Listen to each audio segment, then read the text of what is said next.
Hello दोस्तों, तो जैसा कि हम लास्ट लेक्चर में डिस्कस कर रहे थे, हमने इलेक्ट्रॉन डॉट स्ट्रक्चर देखे। जो भी हमारे पास कंपाउंड्स थे हमने वो सब देखे थे कि जो भी होमो एटॉमिक कंपाउंड्स हैं उनके बीच में क्या है, इलेक्ट्रॉन डॉट स्ट्रक्चर। और उसके साथ साथ जो कंपाउंड, जो एटम्स या फिर मॉलिक्यूल्स अपनी जो बॉन्डिंग है वो आयनिक बॉन्डिंग नहीं कर सकते, या तो वो 4 इलेक्ट्रॉन दे नहीं पा रहे या ले नहीं पाते, तो वो उससे बेटर समझते हैं हम शेयरिंग कर लें, मतलब हम दोनों साथ साथ में रहें। तो जैसा हमने कंसेप्ट समझा था वही कंसेप्ट को देखते हुए मैंने आपको होमवर्क में दिया था कि NH3 का इलेक्ट्रॉन डॉट स्ट्रक्चर बनाना है तुमको। ठीक, ये इलेक्ट्रॉन डॉट स्ट्रक्चर बहुत इंपॉर्टेंट है, कुछ रटने की जरूरत नहीं होती है कि ऐसा डायग्राम है हम कैसे समझेंगे, इतना बड़ा शेल में है सिंपल। अब हमें पता है कि ऑक्टेट कंप्लीट करने के लिए मुझे यहाँ पर 3 इलेक्ट्रॉन चाहिए होंगे। अब 3 इलेक्ट्रॉन ये कैसे लाएगा, या तो ये किसी से ले ले। अब यहाँ पर ये हाइड्रोजन के साथ कंपाउंड बना रहा है तो इसको अच्छा लगेगा कि ये शेयरिंग से बॉन्ड बनाए, जैसे CH4 बन रहा था। तो सेम चीज NH3 में भी होगी कि हम नाइट्रोजन देखें। ठीक, नाइट्रोजन के पास कितने इलेक्ट्रॉन है? 5। तो 1 2 3 4 5। ठीक, और हाइड्रोजन का एक डॉट मान लो।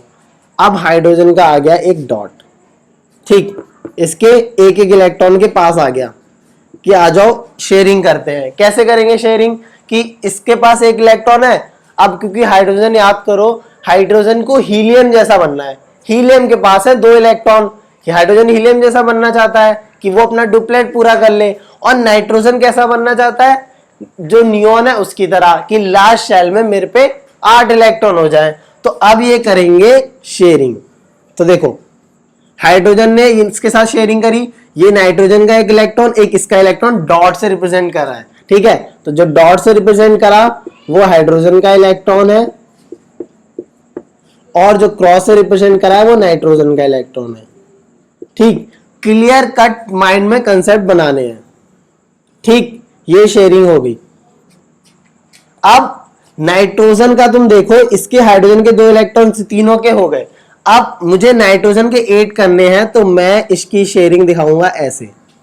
देखो ये बड़ा सर्कल कैसा है, 5 इलेक्ट्रॉन तुम्हें क्रॉस दिख रहे हैं और 6 7 8। तो मतलब पूरे सर्कल में देखो, 1 मिनट के लिए मान लो सब कुछ गायब है, सिर्फ इस सर्कल में देखो तो इसके नाइट्रोजन के 5 इलेक्ट्रॉन थे पहले से, और मैंने इन्हें शेयरिंग करके 3 और अटैच कर दिए। तो ये जो कंपाउंड था होमवर्क में तुम्हें ऐसे करना था। सेकंड H2O था। ठीक, तो इसमें भी हम देखें। अब तुम कुछ देख रहे होगे कि हाइड्रोजन ज्यादातर तुम देख रहे हो। कैसे? तुमने देखा था HCl, ठीक, उसमें शेयरिंग देखी। तुमने NH3 देखा, CH4 देखा। तो अब तुम्हारे लिए इजी कैसे हो जाता है कि जब तुमने इतने सारे कंपाउंड्स, इतने सारे मॉलिक्यूल्स देख लिए, तो तुम्हें पता है कि हाइड्रोजन के पास तो 1 इलेक्ट्रॉन होगा। ठीक, अब ये शेयरिंग करेगा किससे? अब यहाँ पे ऑक्सीजन है, तो स्टार्टिंग कैसे करेंगे? ऑक्सीजन का एटॉमिक नंबर कितना होता है? 8। ठीक, तो अगर मैं इलेक्ट्रॉनिक कॉन्फ़िगरेशन लिखूं, मैं इसी लिख देता हूं, समझ जाना इलेक्ट्रॉनिक कॉन्फ़िगरेशन। तो K shell, L shell. First shell में 2 इलेक्ट्रॉन आते हैं 2n² फॉर्मूले से, एंड देन लास्ट शेल में 6 इलेक्ट्रॉन। अब यहां पर 6 इलेक्ट्रॉन है। ऑक्टेट कंप्लीट करने के लिए 2 इलेक्ट्रॉन चाहिए होते हैं। अब यहां पर 2 हाइड्रोजन भी है, तो तुम्हें सिंपल कंसेप्ट समझ में आ जाना चाहिए कि एक इलेक्ट्रॉन 2 हाइड्रोजन एक एक दे देंगे और आराम से कंप्लीट हो जाएगा। और उनको भी 1 इलेक्ट्रॉन चाहिए तो उनका कंप्लीशन हो जाएगा। तो ऑक्सीजन तुमने बनाया। ठीक, तो ऑक्सीजन के क्रॉस के 2, ठीक है, ऐसे समझ लो। अब 6 इलेक्ट्रॉन है। अब जैसे जैसे तुम कंपाउंड्स पढ़ोगे, जैसे जैसे आगे बढ़ोगे, उतने ही ज्यादा कंपाउंड्स तुम्हें देखते ही लगेगा कि मुझे इलेक्ट्रॉन कैसे रखने हैं। अब देखो, मैंने एक वाले जब मैंने बनाया था O2, तो तुमने देखा होगा कि मैंने इलेक्ट्रॉन कैसे रखे थे? ऑक्सीजन ऐसे रखे थे, दोनों एक साइड रखे थे, और फिर बाद में शेयरिंग ऐसे दिखा दी थी, है ना? 8 इलेक्ट्रॉन 8 इलेक्ट्रॉन। तो ये दोनों एक साइड थे। अब मैंने देखो इलेक्ट्रॉन की पोजीशन कैसे चेंज कर दी, तो वो हमारा क्लियरिटी एकदम जो डॉट स्ट्रक्चर है उसमें क्लियरिटी दिखे, सब एकदम दिखे कि हाँ पे इलेक्ट्रॉन कैसे शेयरिंग है, इसलिए मैंने एक इलेक्ट्रॉन इधर एक इलेक्ट्रॉन इधर लगाया है। ठीक, तो हाइड्रोजन का डॉट यहां पे आएगा और एक हाइड्रोजन का डॉट यहां पे आएगा। अब इनके बीच में हो गई शेयरिंग, तो ये मेरा बन गया H2O। तो देखो, जो तुम पानी पीते हो और पूरी जिंदगी बचपन से पीते आ रहे हो, तो उसका इलेक्ट्रॉन डॉट स्ट्रक्चर ये होता है।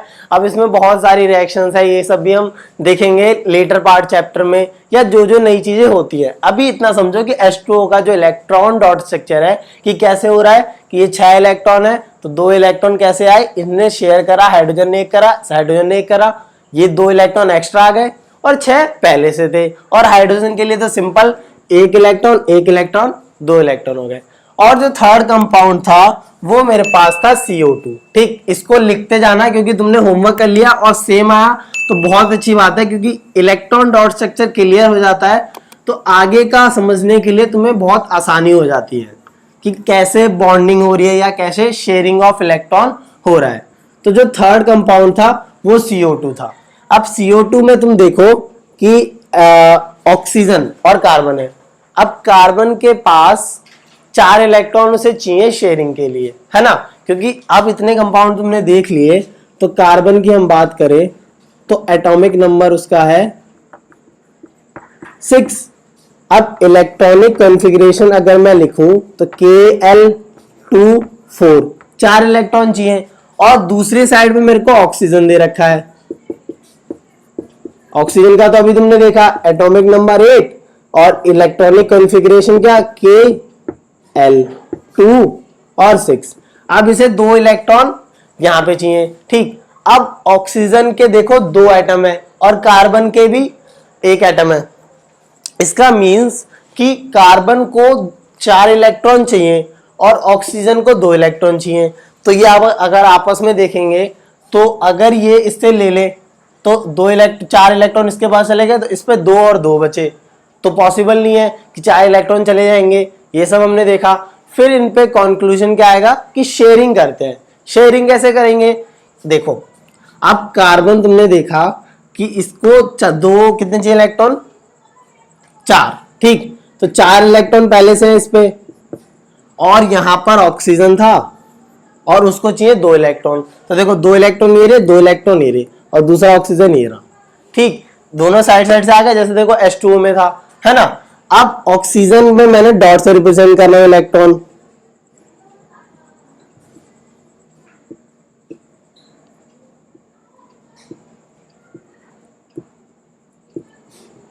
ठीक, देखो ऑक्सीजन के 6 इलेक्ट्रॉन, ऑक्सीजन के 6 इलेक्ट्रॉन, क्योंकि यहाँ पे 6 है ना और यहाँ पे 4 है। देखो क्रॉस से रिप्रेजेंट करा। अब शेयरिंग देखो कैसे हो रही है। ऑक्सीजन ने अपने पूरे कर लिए 6 और 2 8, 6 2 8। अब कार्बन के कैसे पूरे होंगे,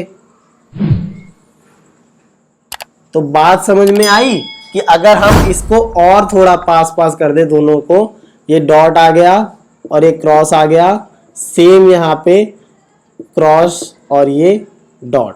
ठीक, तो बात समझ में आ रही होगी कि ये दोनों क्या है, शेयर्ड इलेक्ट्रॉन। तो ये कितने हैं, 2 पेयर ऑफ शेयर्ड इलेक्ट्रॉन। ठीक, ये भी क्या है, 2 पेयर ऑफ शेयर्ड इलेक्ट्रॉन।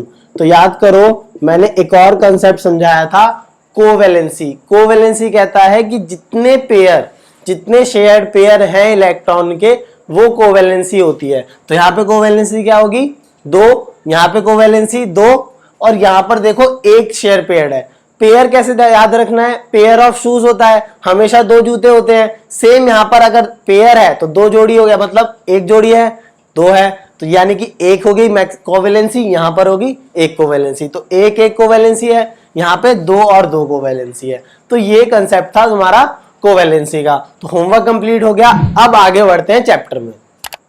तो जैसे हम डिस्कस कर रहे थे, जो भी अपने अब तक हमने कंपाउंड्स देखे जिनके इलेक्ट्रॉन डॉट स्ट्रक्चर बनाए, एक बात तुम्हें क्लियर रखनी है कि ये सारे कंपाउंड्स कोवेलेंट कंपाउंड्स हैं, क्योंकि इनके अंदर शेयरिंग हो रही है। ठीक, कोवेलेंट का मतलब ये होता है कि जो बॉन्ड बने या कोवेलेंट कंपाउंड जिनमें शेयरिंग ऑफ इलेक्ट्रॉन करके बॉन्ड बनता है। ठीक, तो इतनी बात आ जाने के बाद हम 2-3 और कंपाउंड देखते हैं जो बहुत ही ज्यादा इंटरेस्टिंग है, या फिर एक तरह से हॉट्स मतलब हायर ऑर्डर थिंकिंग स्किल्स उन क्वेश्चंस में आते हैं। जैसे एक मॉलिक्यूल है S8, ठीक, तो सोचने में थोड़ा अजीब लगता है कि तुमने अब तक कंपाउंड देखे होंगे तो उनमें CH4 देखा, CCl4, एक और कंपाउंड है CCl4 भी बनाते हैं यार, CCl4। ठीक, तो CCl4 की अगर हम बात करें तो कार्बन है हमारे पास, कार्बन की इलेक्ट्रॉनिक कॉन्फ़िगरेशन Kl2 4। ठीक, अब मैं बार बार इतना सारा इसलिए लिखता हूं, इलेक्ट्रॉनिक कॉन्फ़िगरेशन मुझे पता है, मैं तुरंत इलेक्ट्रॉन डॉट स्ट्रक्चर बना सकता हूं, लेकिन तुमको ये बात समझनी है कि कैसे प्रोसीड करना है। कैसा भी स्ट्रक्चर आ जाए, कोई भी एटम हो, अगर उसका तुम्हें मॉलिक्यूल इलेक्ट्रॉन डॉट स्ट्रक्चर बनाना है तो प्रोसीड कैसे करना है। सबसे पहले एलिमेंट लिखो या जो भी एटम दे रखा है, कार्बन, उसकी इलेक्ट्रॉनिक कॉन्फ़िगरेशन कैसे लिखोगे, एटॉमिक नंबर से 6। ठीक, ऐसे ही क्लोरीन तुम्हें दे रखा है, अब क्लोरीन का एटॉमिक नंबर 17। ठीक, इलेक्ट्रॉनिक कॉन्फ़िगरेशन अगर हम लिखें तो Kl यहां पे M तक भी जाएगा। ठीक है, 287। अब इसकी लास्ट शेल में, लास्ट शेल या वैलेंस सेल, ठीक है, ये भी बता दूं तुम्हें, लास्ट शेल, वैलेंस शेल वो होती है जो आखिरी शेल होती है। ठीक, जैसे यहां पर वैलेंस शेल क्या है, L वाली, यहां पर M है। अब इसको चाहिए 1 इलेक्ट्रॉन, क्यों, ऑक्टेट कंप्लीट करने के लिए, 8 इलेक्ट्रॉन कंप्लीट करने के लिए 1 इलेक्ट्रॉन चाहिए, और जबकि यहां कार्बन को 4 चाहिए इलेक्ट्रॉन। अब देखो क्लोरीन भी 4 है, यानी कि इसका 1 इलेक्ट्रॉन इससे शेयर हो जाए, और जो कार्बन के 4 इलेक्ट्रॉन है उसमें से हर एक कार्बन का इलेक्ट्रॉन क्लोरीन के साथ शेयर हो जाए। ठीक, तो हम यहां पर देखते हैं कि अगर मैं बनाऊं तो कार्बन, ठीक, अब कार्बन के तुमने देखा कि हर एक इलेक्ट्रॉन क्लोरीन के साथ शेयर होना चाहिए, तो तुम्हें समझ में आ जाएगा कि मुझे ऐसे बनाने चाहिए इसका स्ट्रक्चर कि 1 इलेक्ट्रॉन ये रहा, 1 इलेक्ट्रॉन ये रहा, 1 इलेक्ट्रॉन, 1 इलेक्ट्रॉन। ठीक, अब तुम्हारे पास यहाँ क्लोरीन है। ठीक, क्लोरीन के डॉट से रिप्रेजेंट करते हो तुम, क्रॉस से भी रिप्रेजेंट कर सकते हो, कोई इशू नहीं है, लेकिन मैं अलग इसलिए दिखाता हूं ताकि तुम कंफ्यूज ना हो जाओ, क्योंकि जब स्ट्रक्चर बनता है तो ऐसे गोले हो जाते हैं, तो तुम समझ नहीं पाते कि इलेक्ट्रॉन आए कहां से। तो क्लोरीन के डॉट हो गए 2, 2 4 और 2 6 और 1 7। ठीक, ऐसे एक क्लोरीन यहाँ पे होगा, एक डॉट होगा यहाँ पे, और 6 इलेक्ट्रॉन और होने वाले हैं। ठीक, सेम ऐसे ही जब प्रोसीड करेंगे, बहुत ही अच्छा चैप्टर है ये। ठीक है, जो भी तुम कंपाउंड्स देखोगे फिर उनको सोचना कोवेलेंट कंपाउंड्स बन सकते हैं नहीं बन सकते। ठीक, ठीक, तो तुमने कुछ याद नहीं करना, कुछ समझना नहीं है, बस जो भी तुम्हारा कंसेप्ट है उसको आगे लगाना है कि तुम याद करो कि यार एक क्लोरीन में यहाँ 6 इलेक्ट्रॉन है, यहाँ 7 इलेक्ट्रॉन है, ऐसे कुछ याद मत करना, सिर्फ समझते जाओ साथ के साथ और ड्रॉ करते जाओ। ठीक, अब देखो मैंने कैसे बनाया है। क्लोरीन के पास 7 इलेक्ट्रॉन थे, एक कार्बन का इलेक्ट्रॉन आ गया। इस क्लोरीन के पास 7 इलेक्ट्रॉन थे, एक कार्बन का इलेक्ट्रॉन आ गया। क्लोरीन के पास 7, एक आ गया। क्लोरीन के पास 7, एक आ गया।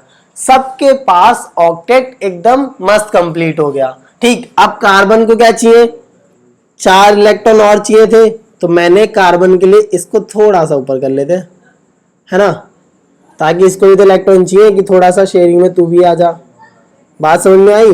तो देखो 1 2 यहां से 2 2 4 2 6 2 8। ठीक, तो 8 इलेक्ट्रॉन अब कार्बन के साथ शेयरिंग होगी। ये कंसेप्ट था तुम्हारा लास्ट शेल, सॉरी ये देखो लास्ट शेल, वैलेंस शेल हो गई। ठीक, तो ये तुम्हारा CCl4 कंपाउंड था। और अच्छे से कैसे बना सकते हो, और अच्छा गोला बन सकता है ना, और इलेक्ट्रॉन थोड़े और पास से शेयरिंग में दिखा सकते हो। पर कंसेप्ट क्या था कि अब तुमसे पूछे कि भाई बताओ कोवेलेंसी, बताओ कोवेलेंसी, तो यहां पे देखो एक शेयर्ड पेयर ऑफ इलेक्ट्रॉन है, एक पेयर है, 2 इलेक्ट्रॉन मिला के एक पेयर बनाते हैं, ठीक। तो यहां पर कोवेलेंसी क्या है, 1, यहां 1, यहां 1, यहां 1, यहां 1, ठीक। अब एसिड देखो, S8 मॉलिक्यूल बहुत ही बड़ा सा मॉलिक्यूल लग रहा है ना। सोच के देखो कि S है, सल्फर के 8 एटम है, ठीक। तो हम डिस्कस पहले कैसे करना है वैसे करेंगे, कुछ भी आ जाए। सल्फर इलेक्ट्रॉनिक कॉन्फ़िगरेशन पहले वो देखो कितना होता है, 16।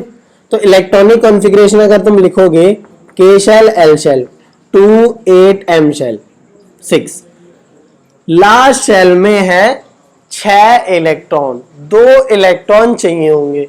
अब यहां पर क्लोरीन था या जितने भी तुमने अब तक कंपाउंड देखे, या तो उसमें होमो एटॉमिक था कि सेम एटम आ रहा है, ये भी देखो होमो एटॉमिक है, मतलब दूसरा वाला सल्फर ही 2 इलेक्ट्रॉन देने वाला है ना। तो ये 8 होंगे सल्फर, ये 8 सल्फर एक रूम में बैठे होंगे, ठीक है। इनको रखा होगा, ये बना लो स्ट्रक्चर, है ना, मैं रफ कर रहा हूं, स्क्रीनशॉट ले लेना। तो ये 8 सल्फर बैठे होंगे और डिस्कस कर रहे होंगे कि हमें कैसे स्टेबल होना है, कैसे 8 इलेक्ट्रॉन करने हैं। अब 8 इलेक्ट्रॉन अगर इन्हें करने हैं तो दूसरा कोई यहां पर एटम आ नहीं रहा, तो इन्होंने आपस में मिला के क्या बनाया, एसिड। अब देखो कैसे बनाया, एक दूसरा सल्फर होगा, ठीक, उसका भी 16, इलेक्ट्रॉनिक कॉन्फ़िगरेशन K और L 2 8 M आ गया 6, ठीक। अब अगर 2 इलेक्ट्रॉन में आपस में 2 एटम बात करें, सल्फर 1 सल्फर 2, वैसे तो दोनों एक ही जैसे हैं, तो 2 इलेक्ट्रॉन से देगा तो इसके पास तो 8 इलेक्ट्रॉन हो जाएंगे, लेकिन यहां बचेंगे 4, तो 4 तो वैलेंस शेल में होने नहीं चाहिए, 8 चाहिए, तो आयनिक बॉन्डिंग नहीं हो रही। तो अब ये चाहेंगे कि हम शेयरिंग करते हैं। शेयरिंग कैसे करेंगे कि ये 8 एटम्स, 8 बहुत ही ज्यादा एटम हो गए। देखो अगर इनका सल्फर का एक का मुझे इलेक्ट्रॉन डॉट स्ट्रक्चर बनाने को बोले तो लास्ट शेल में 6 इलेक्ट्रॉन है, ठीक। तो मैं कैसे बना दूंगा, ऐसे, ठीक। ऐसे ही एक और सल्फर होगा, है ना।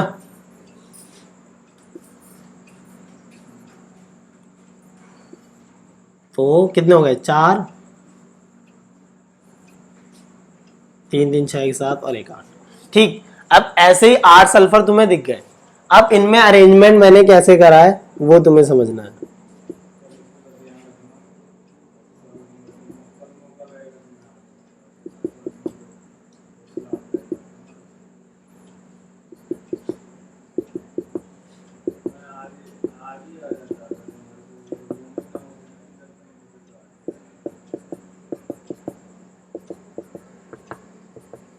देखो मैं सबके पास 6 इलेक्ट्रॉन बना रहा हूं, ठीक है, साफ क्लियर दिख रहा होगा कि हमेशा तुम्हें इलेक्ट्रॉन वैलेंस शेल के बनाने हैं, ठीक। अब इसके पास 6 इलेक्ट्रॉन है, इसको 2 इलेक्ट्रॉन चाहिए, ठीक। तो 2 इलेक्ट्रॉन चाहिए, तो ये कैसे करेगा, या तो ये इससे ले ले, ठीक, तो ये बन गया ऐसे, ठीक है। और अब इसके पास हो गए कितने, 8 इलेक्ट्रॉन हो गए, 6 और 2 8, ठीक। लेकिन अब इसको भी चाहिए 2 इलेक्ट्रॉन, तो ये ले लेगा इस नीचे वाले से, ठीक। 2 2 4 2 6 और 2 8, ठीक। अब इसको भी 2 इलेक्ट्रॉन चाहिए, ये ले लेगा नीचे वाले से। सबके गोले देखो, जो इनकी बाउंड्रीज है सल्फर के अराउंड बाउंड्रीज 2 2 4 2 6 और 2 8, सेम यहां पे देखो कि सल्फर पे 6 इलेक्ट्रॉन है तो 2 इससे लेगा, ठीक। यहां पर 6 इलेक्ट्रॉन है तो 2 इससे लेगा, यहां पर 6 इलेक्ट्रॉन है तो इन दोनों पेयर को थोड़ा ऊपर बना दे ताकि गोला सही से बन जाए, ठीक। और इसको चाहिए तो ये ऐसे ले लेगा, ठीक है। अब सबका पूरा हम करते जा रहे हैं एकदम, 4 4 8 4 4 8, और इसको चाहिए तो इसके पास 2 इलेक्ट्रॉन, इसको और चाहिए, ठीक है। तो ये जो इसके शेयर्ड पेयर है इसको ऊपर बना दे हम, तो ये इससे शेयर कर लेगा, ठीक है। अब इसके पास भी 8 हो गए, इसके पास भी 8 हो गए। अब ये जो कंपाउंड है ये ऐसे बनता है सल्फर का, ऐसा शेप नहीं होता, क्योंकि बहुत ही ज्यादा तुम्हें समझाने के लिए था कि 8 8 इलेक्ट्रॉन कैसे आए। अब इसका एक्चुअल में शेप होता है क्राउन शेप। क्राउन शेप कैसा होता है? 5 और ठीक 8 हो गए। अब क्राउन शेप तुम्हें ऐसा दिखना चाहिए।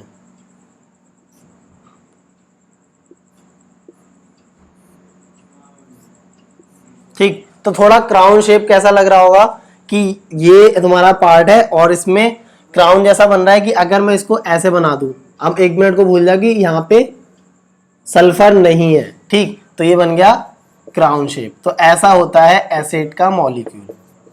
ठीक, तो ये सब सारे थे तुम्हारे कोवेलेंट कंपाउंड्स। बहुत सारे एग्जांपल हो सकते हैं। इलेक्ट्रॉन डॉट स्ट्रक्चर एग्जाम में आते ही हैं। ठीक, तो इलेक्ट्रॉन डॉट स्ट्रक्चर एग्जाम में आए ना आए, तुमने क्या बात समझी कि यहाँ पर जो भी एटम इलेक्ट्रॉन अगर नहीं लूज कर सकते या नहीं गेन कर सकते तो वो वेक्टर चाहते हैं कि हम शेयरिंग करें और हम खुद स्टेबल हों।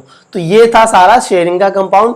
अब अगर हम कुछ फिजिकल प्रॉपर्टीज देखें कि इनकी फिजिकल प्रॉपर्टीज क्या होंगी, तुमने आयनिक कंपाउंड पढ़े तो उनमें देखा कि आयनिक कंपाउंड्स का वेरी हाई मेल्टिंग और वेरी हाई बॉइलिंग पॉइंट होता है ना, क्योंकि बॉन्डिंग स्ट्रांग होती है।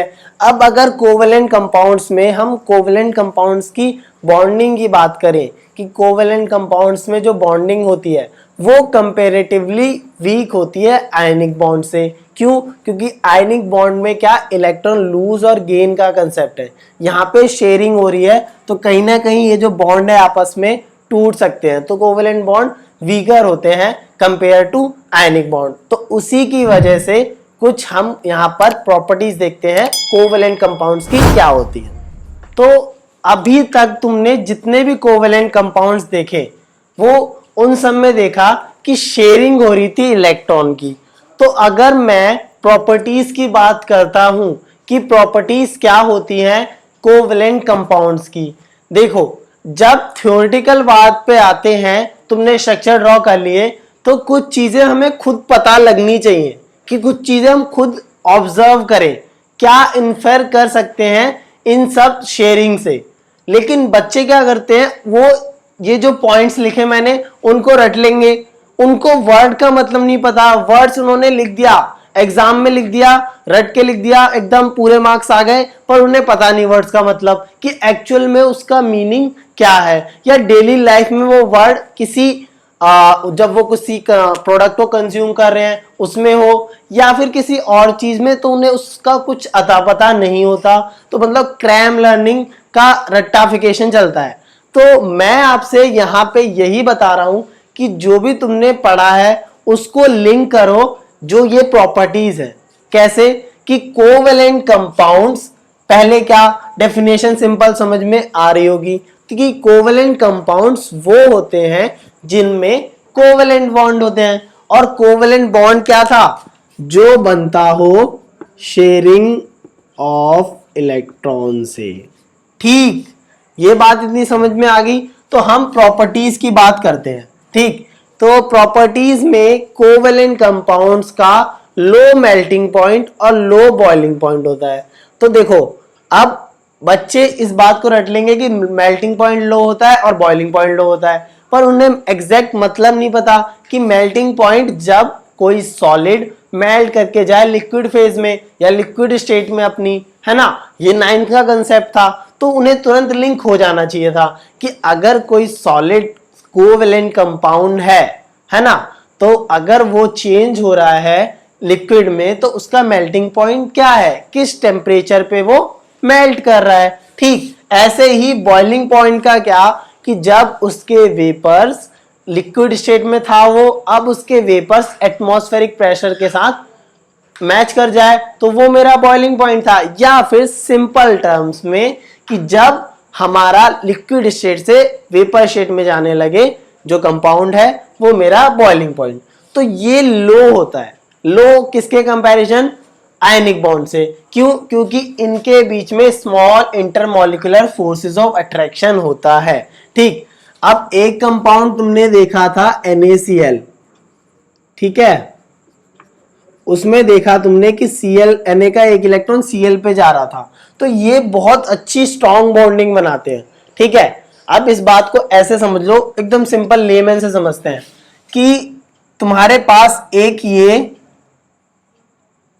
पुली है, ठीक है, मतलब एक तरह से कैच करने वाला है, और एक ये है पकड़ने वाला।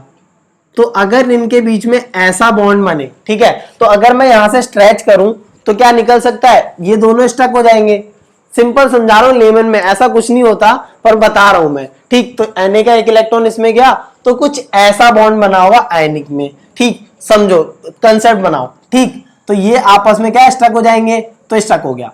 लेकिन शेयरिंग में क्या हो रहा है, शेयरिंग में वो ऐसे शेयर कर ले, ठीक है, मतलब साथ में है, पता नहीं कब तक है, क्योंकि अभी स्टेबल है तो शेयरिंग कर ली, एक रूम में बैठे हैं बात करने, स्टेबल कैसे होना है, सिंपल ऐसे करो शेयरिंग कर लेते हैं, ठीक।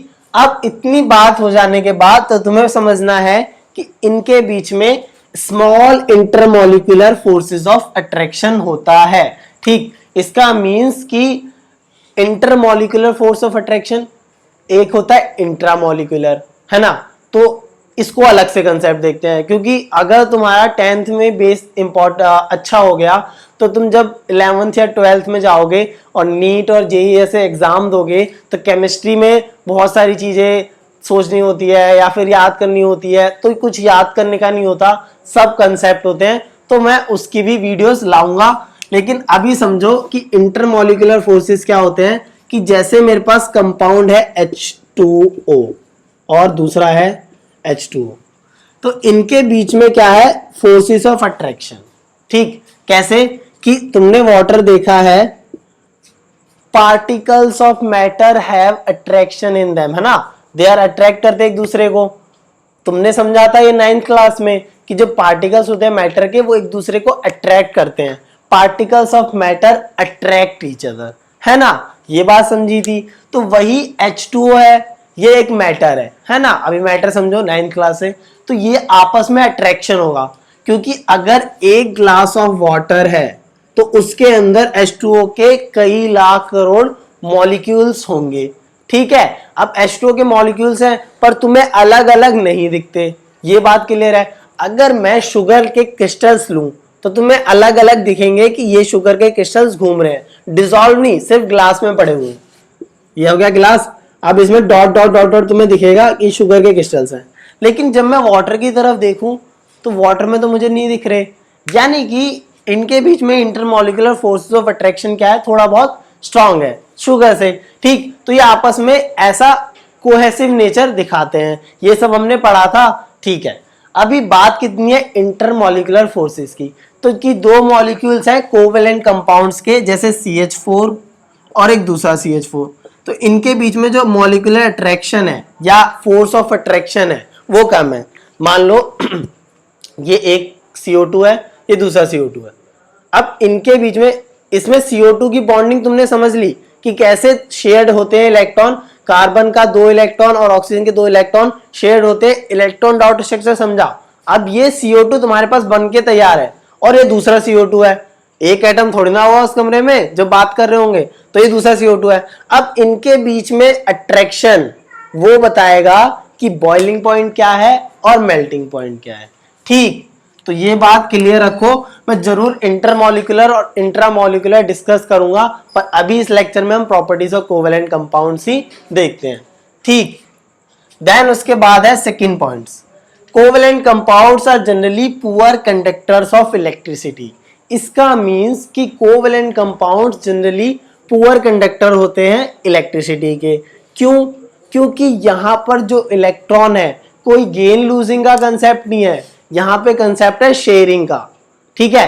शेयरिंग होगी, अगर तुम घर में कंट्रीब्यूट कर रहे हो, फाइनेंशियली कंट्रीब्यूट कर रहे हो और तुम अपना हिस्सा हटा लो वहां से, तो तुम्हें भी घर से निकाल दिया जाएगा कि जब तुम अर्न कर रहे हो तो तुम्हें अपना कंट्रीब्यूशन देना होगा घर पे, है ना। तो वही बात कि अगर तुमने बनाया है कोवेलेंट कंपाउंड जैसे CO2, तो तुम्हें अपने इलेक्ट्रॉन तो देने होंगे, सही बात है। अगर तुमने कोवेलेंट कंपाउंड बनाया जैसे CO2, ठीक है, समझ लो बनाया तो है अच्छे से, तो ये इलेक्ट्रॉन शेयर कर रहे हैं।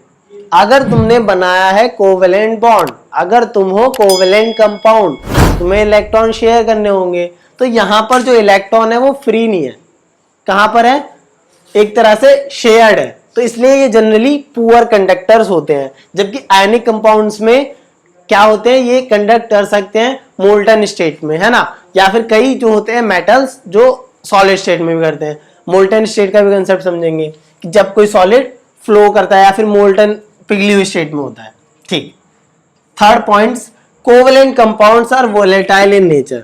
अब वोलेटाइल तो हम 9th क्लास से पढ़ते आ रहे हैं, है ना, लेकिन बच्चे यहां पर भी क्या करते हैं, ये पॉइंट रट लेंगे कि कोवेलेंट कंपाउंड्स वोलेटाइल होते हैं, भले ही उन्हें इस वोलेटाइल वर्ड का मतलब नहीं पता।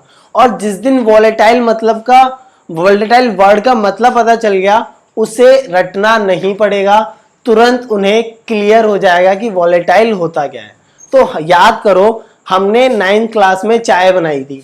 चाय बनाने का मतलब कि एक्सरसाइजेस में एक क्वेश्चन था फर्स्ट चैप्टर में, कि नहीं फर्स्ट या सेकंड चैप्टर में था कि तुम्हारे पास अलग अलग वो दे रखे होते हैं, सॉल्वेंट, फिल्ट्रेशन, बहुत सारे इक्विपमेंट्स होते हैं, उनमें जो जो चीजें तुमने यूज करी चाय बनाने में, और वॉलेटाइल का ये सब कंसेप्ट बनाने का। ठीक, तो वॉलेटाइल मतलब हमने बात क्या समझी थी कि जो हमारा लिक्विड स्टेट से वेपर स्टेट में चला जाए, है ना। अभी तुमने देखा होगा कि चाय बनाते टाइम, अब जब मैं बोल रहा हूं तो एक बार जरूर देखना। ठीक, अगर तुम चाय बनाते हो या फिर मम्मी को देखो, तो जब तुम चाय में चाय पत्ती डालोगे तो तुम देखोगे बहुत ज्यादा वेपर्स निकलेंगे। ठीक है, एकदम से जो वॉलेटाइल है मतलब वेपर्स बनने की वो बढ़ जाएगी। ठीक है, और जब तुम शुगर डालोगे तो वो कम हो जाएंगे, ये चीज जरूर देखना। और इसका रीजन क्या होता है कि जो हमारी चाय पत्ती होती है, टी लीव्स जो होती हैं ब्राउन कलर की, वो वॉलेटाइल इन नेचर होती हैं, जबकि sugar non volatile in nature होता है। ठीक, तो वॉलेटाइल ऐसे समझना कि जो लिक्विड से वेपर स्टेट में कन्वर्ट हो जाए, ऐसा कुछ कंसेप्ट हमें दिखाए। ठीक, तो वॉलेटाइल का बच्चों को मतलब नहीं समझ में आता। अब एक और कंसेप्ट हम समझ सकते हैं कैसे, कि आजकल कोरोना चल रहा है ना, तो तुमने इंपॉर्टेंट क्या बात देखी कि कोरोना को अपने मतलब प्रोटेक्शन के लिए हम मास्क यूज करें और दूसरा सैनिटाइजर यूज करें। ठीक, तो अब हमारे लिए केमिस्ट्री के लिए तो सबसे इंपॉर्टेंट क्या होता है, सैनिटाइजर, क्योंकि उसके अंदर भी तो कोई कंपाउंड होगा, है ना, या उसमें भी कुछ केमिस्ट्री चल रही होगी। तो सैनिटाइजर में ही हमारे होते हैं अल्कोहल्स। ठीक, अल्कोहल भी पढ़ेंगे इस चैप्टर के लेटर पार्ट में कि अल्कोहल होता क्या है। ठीक, तो वैसे तो अभी तुमने सुना होगा शराब होती है, लेकिन इसका यूज भी कहाँ है, सैनिटाइजर में, कि यहां पर हम अल्कोहल्स यूज करते हैं और ये क्या होती है, वॉलेटाइल इन नेचर। ठीक, अब इसी वॉलेटाइल नेचर की वजह से जब हम सैनिटाइजर से हाथ वॉश करते हैं या हाथों पे रखते हैं, तो जैसे ही हम लगाते हैं वो पूरा गायब हो जाता है। अब गायब होने का मतलब क्या है कि जब तुमने हाथों में लगाया, तो हाथों में लगाने पर अल्कोहल होते हैं वॉलेटाइल इन नेचर, तो जो अल्कोहल के मॉलिक्यूल्स हैं वो तुरंत वेपर फॉर्म में चले जाते हैं। ठीक, तो वो वॉलेटाइल नेचर की वजह से अपने एनवायरनमेंट चले गए, वेपर फॉर्म में कन्वर्ट हो गए। ठीक, तो ये जो चीजें डेली लाइफ में ऑब्जर्व करते हो, केमिस्ट्री में तो वही है। ठीक, तो सैनिटाइजर में अल्कोहल्स होती हैं, वो वॉलेटाइल इन नेचर है। वैसे ही हमारे कोवेलेंट कंपाउंड्स भी जनरली जो है वॉलेटाइल होते हैं, कि आसानी से कन्वर्ट हो जाते हैं लिक्विड से वेपर फॉर्म में। ठीक, तो ये कुछ पॉइंट्स थे, है ना, तो ये सब हम देखेंगे, या फिर तुम्हें रटने की जरूरत नहीं है, समझ में आ गया होगा कि कैसे शेयरिंग है,